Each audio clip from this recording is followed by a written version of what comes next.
राज्यस्तरीय लोककला महाकुंभ महोत्सव पर वंदे उत्कल लोककला एवं लोक संस्कृति महासंघ पक्षर एक प्रस्तुति बैठक कटक जिला अंतर्गत फुलनखरा निकट कुरांग शासन स्थित आम्रपल्ली रिसोर्ट अनुष्ठित हो जाइए।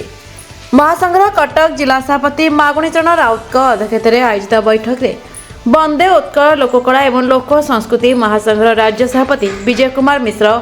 राज्य संयोजक निवास चंद्र मिश्र, राज्य संपादक विनोद कुमार भोई, प्राची प्रज्ञा परिषद अध्यक्ष अश्विनी कुमार महापात्र, राज्य कार्यकारी सभापति विवेकानंद बेउरा, उपदेष्टा हंसनाथ साहू, प्रशासनिक अधिकारी सरोज कुमार राणा, आईन परामर्शदाता हरेकृष्ण महांती, जिला उपदेष्टा सत्यजित मल्लिक, सांस्कृतिक विभाग वंशधर महापात्र, दिलीप कुमार राउत, सुधाकर दास, चंद्रशेखर सामल, प्रसन्न पात्र, अभिमन्यु बेहरा, मितांजलि बेहुरा, पुष्पा पात्र, मंजुलता जेना, त्रिनाथ प्रधान, नियमणी पात्र, शरचंद्र दास, रवींद्रनाथ साहू, मनोज कुमार साहू, अमिल पटेल, गोलाब जेना प्रमुख कर्मकर्ता माने जोगदी नूतन वर्ष 2026 स्वागत जनावा सहित समस्त शुभकामना करथिले।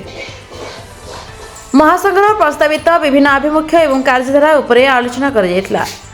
आसंता वर्ष 2026 मसीहा मार्च मासरे वंदे उत्कल लोककला एवं लोक संस्कृति महासंघ पक्षर आम्रपल्ली रिसोर्ट राज्यर लक्षाधिक कलाकार मानकु नै महाकुंभ महोत्सव कार्यक्रम अनुष्ठित हो बोली आयोजित बैठक में कमिटी पक्षर निष्पत्ति नियाइछि। कटकरू विनोद कुमार भोई रिपोर्ट, प्रतीक्षा न्यूज।